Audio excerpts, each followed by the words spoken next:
Golden temple సందర్శించిన రాష్ట్రపతి ద్రౌపది ముర్ము ధ్యాన మండపానికి ప్రారంభోత్సవం. తమిళనాడులోని వేలూరు శ్రీపురంలో బంగారు గుడి గోల్డెన్ టెంపుల్ రాష్ట్రపతి ద్రౌపది ముర్ము బుధవారం సందర్శించారు. కర్ణాటక, తెలంగాణ, తమిళనాడు రాష్ట్రాలు పర్యటనకు వచ్చిన ఆమె బుధవారం ఉదయం రేణిగుంట విమానాశ్రయానికి చేరుకున్నారు. అక్కడి నుంచి ప్రత్యేక ఆర్మీ హెలికాప్టర్ ద్వారా వేలూరు శ్రీపురంలోని బంగారు గుడి ఆవరణలోని హెలీప్యాడ్కి 11-15 గంటలకు చేరుకున్నారన్నటువంటి వార్తని హైలైట్ చేశారు. లేకపోతే ఆంధ్రజ్యోతి ప్రజలు మెచ్చాలి అంటూ నాకైనా అదే కొలమానం, కలెక్టర్ల పనితీరుపై సంతృప్తి లేదు, ఎక్కడో తేడా ఉన్నట్టుంది, చెక్ చేసుకోండి. సీఎం పౌరులతో ప్రవర్తించే తీరు మారాల్సిందే, గ్రామంలో ప్రతి వర్గాన్ని టచ్ చేయాలి, పెట్టుబడుల క్లియరెన్స్లో జాప్యం చేయొద్దు, మన విధానాలు చూసి రాష్ట్రానికి వస్తున్నారు, అనుమతుల కోసం తిప్పించుకోవద్దు, ప్రెస్ మీట్లు సోషల్ మీడియాతో లక్ష్యాలు సాధించలేరు, చేతల్లో ప్రభుత్వంపై నమ్మకం తీసుకురండి, జిల్లా కలెక్టర్లకు ముఖ్యమంత్రి దిశానిర్దేశం. ఏదైనా విషయంలో ఒక రాష్ట్రం మనకంటే బాగా చేసిందంటే అప్సెట్ అవుతాను, మనం ఎలా మిస్ అయ్యామనేది సమీక్షించుకుంటే తిరిగి పురోగతి సాధించే వరకు విశ్రమించడం, ఇది నా స్వభావం, మీరు కూడా అలాంటి విధానం పెట్టుకొని సమిష్టిగా పనిచేసే ఉత్తమ విధానం సృష్టిద్దాం. దేశంలో ఆర్థిక సంస్కరణలు వచ్చాక మనుషుల ఆలోచన విధానం మారింది.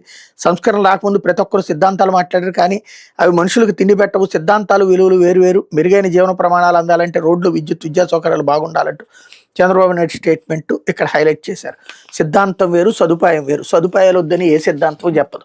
ఈయన ఇంతవరకు కూడా తన నాలెడ్జ్ లెవెల్ ఇంతే ఉందన్నటువంటి విషయాన్ని ఇక్కడ గుర్తించుకోవాల్సినటువంటిది. ఇంకోటి ఏంటంటే ఏదైతే అప్సెట్ అవుతారట. మరి ఇంతవరకు రాష్ట్రం భారతదేశంలోనే అతి దరిద్రపు స్థాయిలో అక్షరాస్యత ఉన్నాం మనం. అట్టడుగు నుంచి ఒకటిలో ఉన్నాం, నిరక్షరాస్యతలో నెంబర్ 1గా ఉన్నాం. అందులో అత్యధిక కాలం పరిపాలించిందే ఈయన.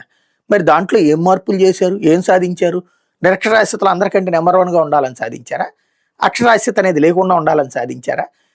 చెప్పేటటువంటి సందర్భంలో ఏమైనా చెప్పుకుంటూ వెళ్ళిపోవచ్చు, నేను అంతోడిని, నేను ఎంతోడిని అన్నట్టు. సరే, నమ్మేటటువంటి వాళ్ళు ఉంటారు కాబట్టి ఇట్లాంటి కబుర్లు చెప్తూ ఉంటుంటారు. అట్లాగే ఆర్థిక పరిస్థితికి సంబంధించి ఎప్పుడు ఏం సాధించారని, గుజరాత్ కంటే దాటిపోయి ఏమన్నా, ఇంతకుముందు హైదరాబాద్ ఏమైనా సాధించిందా, లేకపోతే చెన్నై, బెంగళూరును దాటి ఏమైనా సాధించిందా? మరి నేను సమీక్షించుకుంటాను, బాధపడిపోతాను, అక్కడ తీసుకొచ్చేయాలనుకుంటాను అని చెప్పేటటువంటి మాటలు నిజమా?